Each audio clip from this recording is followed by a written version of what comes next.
아버지께 참되게 예배하는 자들은 영과 진리로 예배할 때가 오나니 곧 이때라. 아버지께서는 자기에게 이렇게 예배하는 자들을 찾으시느니라. 하나님은 영이시니 예배하는 자가 영과 진리로 예배할지니라. 아멘. 하나님 백성입니까? 라는 말씀의 제목으로 은혜를 나누려고 합니다. 원래는 지금쯤에 그동안 계속되었던 요한복음 설교를 마무리해야 하는데 요즘 코로나19 사태로 인해서 사역의 모든 일정에 차질이 있듯이 설교 스케줄에도 영향을 받게 되었습니다. 그러나 본의 아니게 요즘 저는 책 읽는 시간이 좀 많아졌습니다. 평소 관심이 있었지만 시간에 쫓겨서 못 읽었던 책들을 다시 집어들었고, 그리고 다시 읽고 싶었던 그런 책들을 다시 읽게 되었습니다. 그 중에 하나가 이재훈 목사님이 쓴 생각을 생각한다라는 책입니다.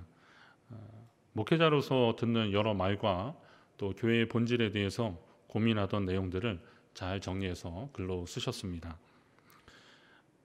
그래서 저도 평소 고민하던 내용이 현실이 된 요즘 상황에 저희 묵상을 함께 담아서 말씀을 준비했습니다. 오늘 말씀의 핵심은 하나님 백성입니다. 헬라어 단어로도 백성이라는 말은 라오스인데 이 말은 일반 백성을 의미하고 그들이 하나님의 백성이 되면 단어가 좀 달라집니다. 거룩한 무리, 성도가 됩니다. 그래서 성도는 헬라어로 이제 하기오스라고 합니다. 그러면 이게 하기오스라는 단어는 뭐냐면 어떤 신에게 바쳐진 존재들이라는 말입니다. 그러니까 성도는 하나님께 바쳐진 존재들입니다. 여러분이 그런 존재임을 믿으시기 바랍니다.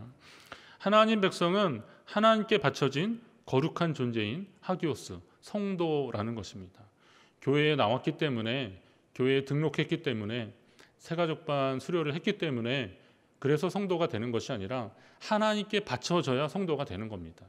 여러분에게 이 하기오스의 은혜가 있기를 간절히 바랍니다. 오늘 본문을 중심으로 성령께서 주시는 말씀을 나누는데 하나님이 성도 여러분과 함께 하시기를 주의 이름으로 축원합니다. 우선 하나님 백성은 누구냐? 하나님 백성은 예배자입니다. 하나님 백성은 예배자입니다. 저도 그렇지만 성도 여러분도 요즘처럼 예배에 대한 간절함이 더할 때가 없을 것입니다. 우리는 보통 예배 때 자기 삶의 자리에서 예배하라고 강조했는데 막상 교회가 아닌 가정에서, 일터에서 예배해야 하는 상황을 맞닥뜨리고 있는데 과연 하나님이 기뻐하시는 예배자로 살고 있는가 하는 마음이 듭니다. 어쩌면 지금은 그 말씀을 실천하는 시기라고 보시면 될 겁니다. 이스라엘 백성들도 성전 예배를 생명처럼 여겼던 사람들입니다. 그러나 바벨론의 포로로 끌려가서 그들은 더 이상 성전에서 예배할 수 없을 때 회당을 중심으로 모여서 하나님의 말씀을 읽고 자녀들에게 신앙을 가르치는 그런 시간들을 가졌습니다. 비록 박해의 상황은 아니지만 오늘 교회가 현재 상황에서 하나님께 예배하는 가장 올바른 모습이 어떤 것인지를 고민하고 실천하는 그런 시간들이 되었으면 좋겠습니다. 요즘 이렇게 온라인으로 예배를 드리고 있는데 감사하게도 하나님은 대한민국의 정보통신 기술을 세계에서도 으뜸이 되게 하셨더라고요. 이것을 위해서 그렇게 하신 것은 아닌 것 같은데 그러나 우리 민족이 이런 분야에서는 세계적이라는 것도 지금 상황에서는 참 감사하게 되더라고요. 어린아이에서부터 노년에 이르기까지 손에 작은 핸드폰이 다 들려져 있는데 이것은 우리가 어디서든 예배에 접근할 수 있고 이 온라인 예배에 접근할 수 있다는 그런 말이 되는 겁니다. 또 이렇게 예배하는 상황에 하나님이 또 우리 가운데 함께 하심을 우리는 이렇게 경험하고 있습니다. 중요한 것은 태도죠. 그런 기기가 없어서가 아니라 그리고 그런 기술이 없어서가 아니라 우리는 정말 어떤 상황 속에서도 하나님을 찾고 있느냐, 하나님께 가까이 가고 있느냐라고 하는 태도일 것입니다. 출애굽기 19장 5절 6절에 보면 하나님이 그런 말씀을 하시잖아요. 세계가 다 내게 속하였나니 너희가 내 말을 잘 듣고 내 언약을 지키면 너희는 모든 민족 중에서 내 소유가 되겠고 그리고 너희가 내게 대하여 제사장 나라가 되며 거룩한 백성이 되리라. 이 말을 정리하면 그냥 하나님의 말씀을 잘 듣고 언약을 잘 지키면 하나님이 그들을 거룩한 백성으로 삼아 주시겠다라는 것입니다. 하나님이 요구하시는 것은 하나님의 말씀을 잘 듣고 하나님과의 언약을 잘 지키는 그런 삶입니다. 이것은 다른 표현으로 하면 이게 바로 예배자의 삶이라는 겁니다. 아까 말씀드렸던 생각을 생각한다 책에 보면 믿음의 자유에 관한 내용이 나옵니다. 예수님은 요한복음 8장 32절에 보면 진리를 알지니 진리가 너희를 자유롭게 하리라 라고 하셨는데, 여기에서 진리라면 하나님의 뜻과 말씀으로 해석이 가능한데, 그러니까 진리라면 이제 하나님 뜻과 말씀이잖아요. 근데 진리가 너희를 자유롭게 한다라고 할 때 이 자유에 대한 해석은 조금 좀 막연합니다. 뭘 자유롭게 하시는 것까? 우리에게 있어 진정한 자유는 무엇일까라는 것을 한번 생각하게 됩니다. 일반적으로 자유가 뭐냐는 질문에 하고 싶은 일을 하는 것을 자유라고 그렇게 대답할 겁니다. 자유가 뭐라고 생각하냐면 하고 싶은 것을 마음껏 하는 것을 자유라고 하는 거죠. 그러면 하고 싶은 일을 마음껏 하는 게 자유라면, 만약 하고 싶은 일만 하는 자유는 결국 하고 싶은 일을 할 자유를 잃어버리게 할 수 있다는 사실 우리 알아야 됩니다. 하고 싶은 일만 하면 나중에는 진짜, 그러니까 하고 싶은 일만 하게 되면 결국 하고 싶은 일을 할 자유를 잃어버린다는 거예요. 학생들이 좀 잘 새겨 들어야 됩니다. 지금 하고 싶은 일만 하면 자유로운 것처럼 여겨지지만 나중에 정말 하고 싶은 것을 하지 못하는 진짜 자유를 잃어버리는 그런 순간이 올 수 있다는 겁니다. 예배자의 삶도 마찬가지죠. 하나님은 우리에게 예배자로서 하나님 백성으로서의 삶을 살라고 하셨는데, 정해진 상황에서 규칙을 잘 지키면 그 사람은 그냥 착하고 반듯한 사람이라 칭찬을 듣게 될 것입니다. 이렇듯 누군가의 동료와 관심 가운데 예배드리고 말씀 보는 것은 그냥 따라갈 수 있습니다. 어느 정도 그냥 성품이 착하면 따라갈 수 있습니다. 하나님을 조금만 두려워하면 다 할 수 있습니다. 하지만 아무도 보지 않는 상황에서 여전히 변함없는 예배자로서의 삶을 살 수 있는지의 문제입니다. 신학생이나 전사 시절에 저는 그냥 담임 목사님이나 선임 목사님이 시키는 일만 하면 됐습니다. 비교적 열심히 해서 저는 잘한다는 소리 좀 들었습니다. 하지만 시간이 지나서 제게 지시하는 사람이 없는 상황에서도 꾸준히 잘하기란 이게 쉽지 않다는 것을 담임 목회를 하면서 좀 많이 알게 되었습니다. 전에는 그냥 지시하는 거 알겠습니다 하고 언제까지 하라면 그냥 언제까지만 하면 됐습니다. 그런데 제가 이거를 생각하고 누가 시키지 않아도 그 일에 대해서 할 생각을 하고 그러기란 정말 쉽지 않다는 것이죠. 어느 식당 메뉴판 옆에 고객이 시켜서 하면 심부름이 되고 먼저 하면 서비스가 된다라는 그런 말을 보았습니다.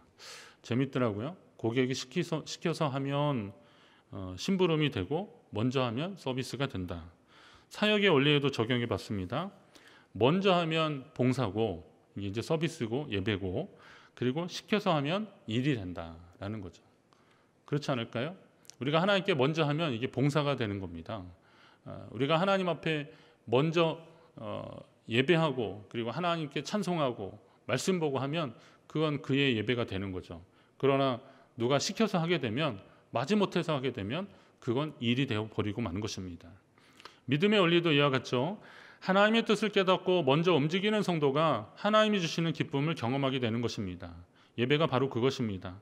정한 시간에 정한 장소에 모이는, 그래서 구속력이 없어도 여전히 예배와 말씀을 사모하며 모이는 성도로 살고 계시는가.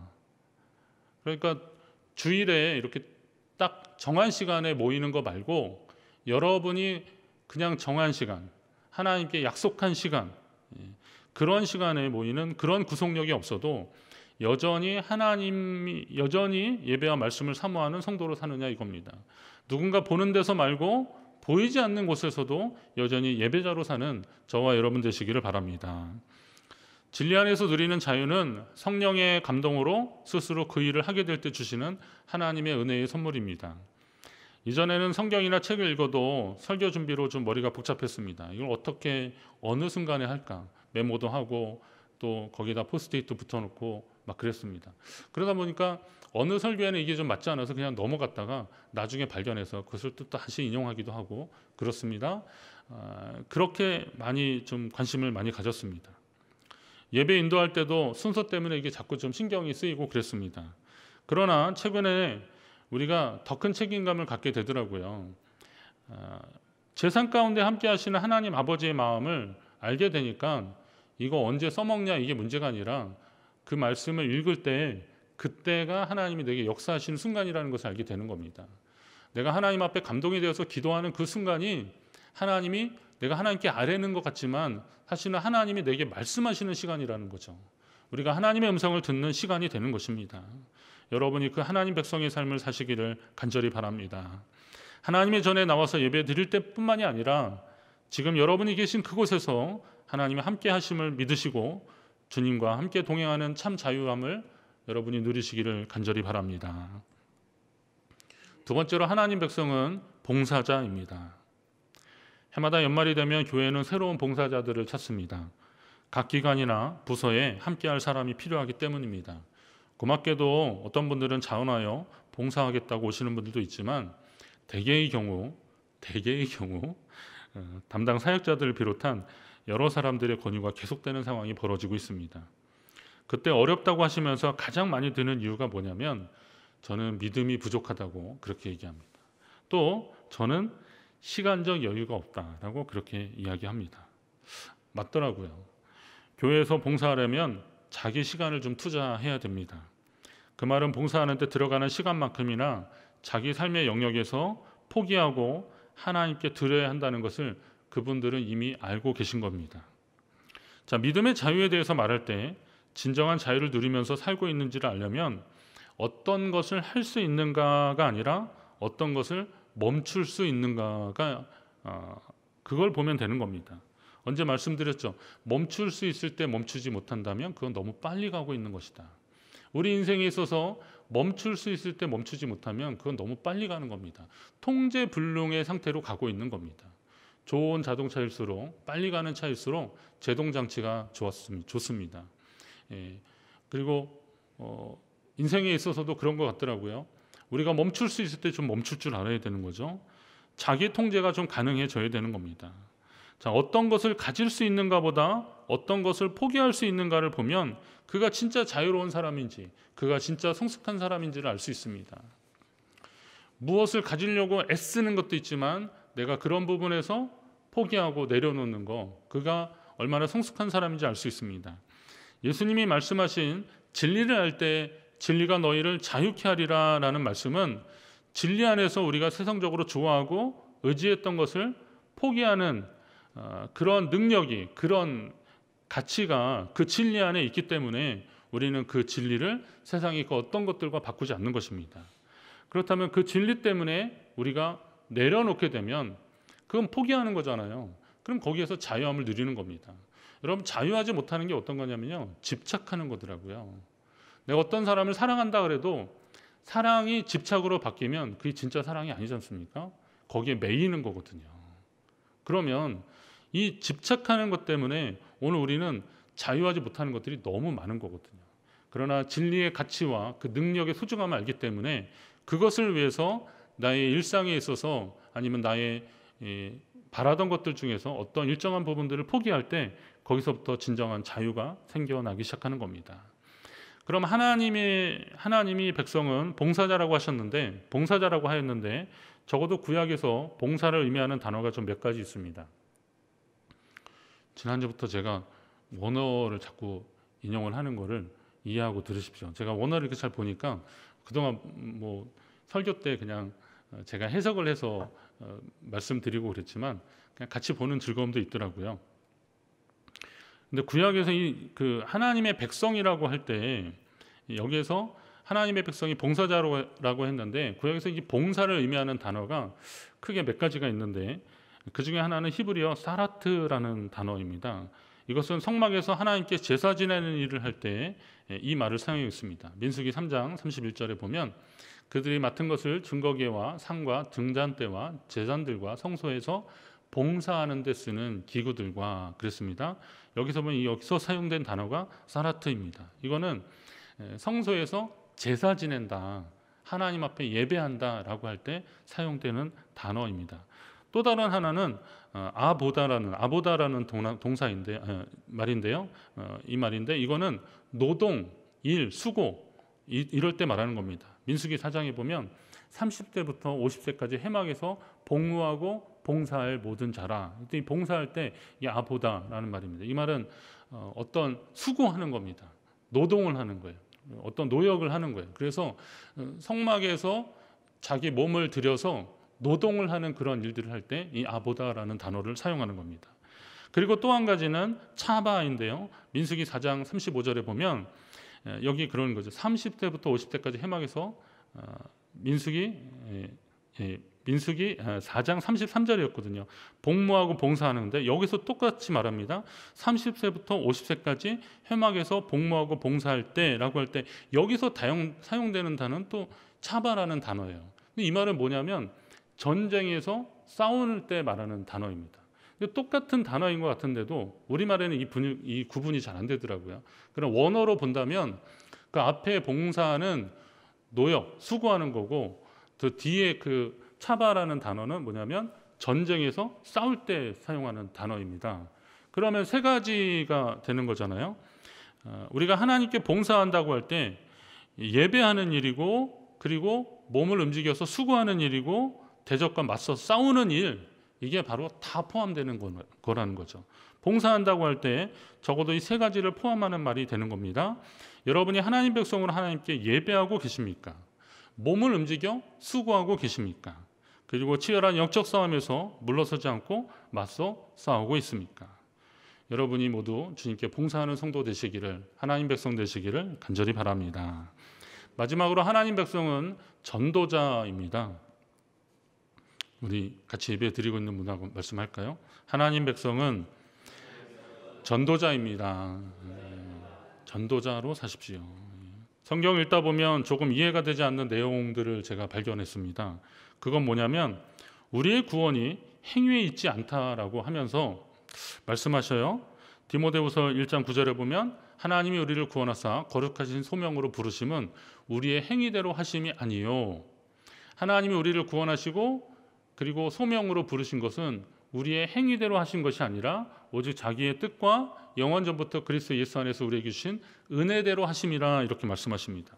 디도서 3장 5절에 보면 더 정확한 말씀이 나옵니다. 우리를 구원하실 때 우리가 행한 바 의로운 행위로 말미암지 않고 하나님의 긍휼하심을 따라 중생의 시슴과 성령의 새롭게 하심으로 우리를 구원하셨다. 우리의 의로운 행위로 우리를 구원한 것이 아니라고 그렇게 말씀하고 있어요. 그런데 이 말씀이 우리 구원의 근거가 되고 은혜의 말씀이 되는데, 그런데 베드로전서 1장 17절에 보면 하나님이 우리를 외모로 보지 않고 각 사람의 행위대로 심판하시는 이를 너희가 아버지라 부른즉, 이런 표현들이 나옵니다. 각 사람의 행위대로 심판하시는 분이 하나님이시라는 거예요. 그리고 그분을 아버지라 부른다는 겁니다. 그러면 이게 좀 앞뒤가 좀 다르지 않습니까? 아니, 행위가 아니라 은혜로 구원하셨는데 나중에는 행위대로 심판하신다고 하니까 우리의 짧은 생각으로는 이게 좀 이해되지 않습니다. 왜 처음과 나중에 좀 다른 것일까? 그것은 우리가 구원받은 이전과 이후의 삶에 관한 것입니다. 그런 차원에서 이 말씀을 이해하면 쉽습니다. 로마서 6장 16절에 보면 너희 자신을 종으로 내어주어 누구에게 순종하든지 그 순종함을 받는 자의 종이 되는 줄을 너희가 알지 못하느냐. 이 말은 우리가 우리 자신을 누구에게 내어줘서 누가 우리의 순종함을 받는지를 보면 그가 누구의 종인지 안다는 거예요. 그러니까 우리가 죄의 종으로 사망에 이르든지 혹은 순종의 종으로 의에 이르든지 누구의 종인지를 한번 잘 보라는 겁니다. 우리가 어디에 영향을 받고 어디에 따라가고 있느냐라는 겁니다. 이 말씀을 새겨보면 예수 그리스도를 알기 이전의 일들은 죄와 관련된 행위들이며 이는 죄의 종이 되는 행위를 뜻하는 겁니다. 아무리 예수를 믿기 전이라 하더라도 우리가 행한 선하고 의로운 행동들을 하나님이 모르시겠습니까? 저는 그런 생각했어요. 너의 행위로 구원하지 않았다 그랬는데, 물론 우리가 믿음으로 하나님의 은혜로 구원을 받았는데, 그러면 예수를 믿기 이전에 우리가 했던 그 의로운 일들, 선한 일들 하나님이 난 그거 몰라라고 하지는 않으실 겁니다. 아마 다 아실 겁니다. 다 아시는데 그럼에도 불구하고 행위로 우리를 구원하지 않으신다는 것은 이건 어떻게 보면 우리 입장에서 보면 이게 은혜라는 거죠. 왜냐하면 우리의 삶이 그렇게 다 완벽하지 않았기 때문에 그렇습니다. 행위, 의로운 행위, 주님이 기억하셨으면 좋을 만한 의로운 행위도 있지만 죄의 종노릇하면서 지은 우리의 죄가 너무도 크기 때문에 행위로 구원받는 것이 아니라는 하나님의 말씀이 우리에게 오히려 은혜가 된다는 사실입니다. 대신에 하나님의 긍휼하심을 따라 우리를 구원하셨다는 거 얼마나 감사한 일인지 모릅니다. 그리고 구원받은 자들을 그리스도 안에서 새로운 피조물이라고 하셨지 않습니까? 고린도후서 5장 17절에 보면 그런즉 누구든지 그리스도 예수 안에 있으면 새로운 피조물이라 그랬어요. 잘 아시는 말씀이잖아요. 구원받은 하나님의 백성을 새로운 피조물이라고 선언하신 주님의 이 말씀은 우리의 죄와 허물을 기억하지 않으시겠다는 그런 말씀입니다. 우리 입장에서는 우리가 주를 믿기 전에 아니면 온전한 회심 전에 했던 의로운 일들 조금이라도 하나님이 좀 기억해 주셨으면 하는 그런 바람도 있지만 사실 그거 말고도 그거는 빙산의 일각이고 죄의 종로로 타면서 세상에 속했던 우리의 많은 것들을 생각하면 우리는 감히 그것 가지고 주님 앞에 설 수가 없다는 거예요. 그러니 차라리 우리가 그리스도 안에서 새로운 피조물이라고 하시면서 이전 것들은 지나갔다고 선언하시는 하나님의 이 선언적 약속의 말씀들이 오히려 우리에게 은혜가 된다는 것이에요. 그렇다면 다시는 죄의 멍에를 매지 않고 앞으로 어떻게 살아가야 될지를 우리는 하나님 앞에 고민하고 힘써야 되는 겁니다. 잘 아시는 로마서 12장 2절의 말씀 보면 너희 세대를 본받지 말라 그래요. 오직 마음을 새롭게 하고 변화를 받아 하나님이 선하시고 기뻐하시고 온전하신 뜻이 무엇인지를 분별하도록 하라. 이건 뭐 감정만 하라는 거예요. 분별만 하라는 거예요. 이 세대에 그런 것들을 분별하고 그리고 하나님 기뻐하신 것을 그리고 하나님이 선하시고 온전하신 뜻이 무엇인지를 행하는 자가 되라라고 우리에게 말씀하고 있는 겁니다. 그럼 이제 우리가 무엇을 실천해야 할지 명백해졌습니다. 전도자 무디는 그런 말을 했습니다. 100명 중 1명은 성경을 읽고 나머지 99명은 그리스도인을 읽는다. 그렇게 말했습니다. 100명 중 1명은 성경을 읽지만 나머지 99명은 그리스도인 그 자체를 읽는다는 겁니다. 성도의 행위대로 심판하시겠다는 말씀은 바로 이를 두고 하시는 말씀일 것입니다. 구원받았다고 하면서도 아직 삶의 변화가 일어나지 않는 사람들을 주님이 심판하시겠다고 하는 거죠. 전에는 몰라서 못했다고 하지만 이제는 뭐예요? 주님을 알고 말씀을 알고 성령이 역사하시는데 삶의 변화가 일어나지 않는다면 그가 과연 믿음의 사람일까요? 우리는 성경을 읽지만 세상 사람들은 그리스도인들을 읽고 있습니다. 우리는 성경을 읽잖아요. 근데 사람들은 그리스도인을 읽고 있는 거예요. 그렇기 때문에 우리의 삶으로 주님을 증거하고 드러내는 그런 삶을 살아야 되는 것. 그래서 하나님 백성은 전도자라고 하는 것입니다. 우리는 하나님의 능력을 구합니다. 그러나 우리에게 필요한 것은 변화입니다. 변화. 우리는 기도할 때 하나님의 능력을 구하지만 진짜 우리에게 필요한 것은 변화입니다. 물론 이것도 하나님의 은혜 안에서 이루어지는 성령의 역사하신 가운데 일어나는 일들이지만 우리는 정말 변화가 필요한 사람들입니다. 하나님이 나를 위해 무엇을 하실지보다 지금 과연 나를 향한 하나님의 뜻이 무엇인지를 알아야 더 성숙한 하나님의 백성으로 살 수 있는 것입니다. 하나님 백성이 전도자라는 뜻이 무엇인지를 이제 아셨을 것입니다. 고린도전서 1장 21절에 보니까 하나님의 지혜에 있어서는 이 세상이 자기 지혜로 하나님을 알지 못하므로 하나님께서 전도에 미련한 것으로 믿는 자들을 구원하시기를 기뻐하셨도다라고 말씀합니다. 전도가 미련한 걸까요? 어떤 분들은 이 전도가 좀 이렇게 좀 너무 원색적이고 단순하고 그래서 이 전도를 이게 미련한 것이라고 그냥 그렇게 정의를 하는데 여기 사도 바울이 표현한 것은 전도 자체를 미련하다고 말하는 게 아니에요. 지혜와 어리석음을 대조적으로 표현하기 위해서 전도를 그냥 미련한 것이라고 표현을 했을 뿐인 겁니다. 세상 사람들은 자기 지혜로 자랑하고 그리고 나타내고 드러내느라 어쩌면 믿지 않는 사람들은 자기 의로 사는 거고 심지어 믿는 사람들도 하나님보다는 자기가 드러내는 그런 삶을 살지만 차라리 전도라는 것은 도를 전하는 거잖아요. 복음을 전하는 거잖아요. 하나님을 나타내고 드러내는 삶이 오히려 세상에서 지혜롭다고 말하는 사람들을 부끄럽게 하는 그러니까 그들이 어리석다고 규정하는 그 전도가 오히려 하나님의 역사고 능력이다라고 그렇게 이야기하는 겁니다.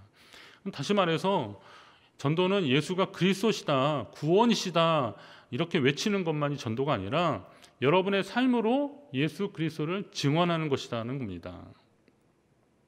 얼마나 예수 잘 믿는지 얼마나 경건하고 거룩한지를 보여주라는 것이 아니라 내 삶을 통해서 얼마나 하나님의 뜻이 이루어지는지를 힘쓰는 자가 되라는 것입니다. 그런 의미에서 여러분들이 그런 전도자가 되시기를 주의 이름으로 축원합니다. 오늘은 하나님 백성은 예배자, 봉사자, 전도자라는 말씀을 나누었습니다. 결국 진정한 예배자는 예배의 순간뿐만이 아니라 삶의 영역에서도 주를 위해 봉사하고 주님의 이름을 세상에 나타내는 그러한 자가 진정한 예배자입니다. 한 주간 여러분의 삶 가운데 동행하시는 성령으로 말미암아 주의 뜻을 이루어가는 성도 여러분, 거룩한 하나님 백성 되시기를 간절히 바랍니다.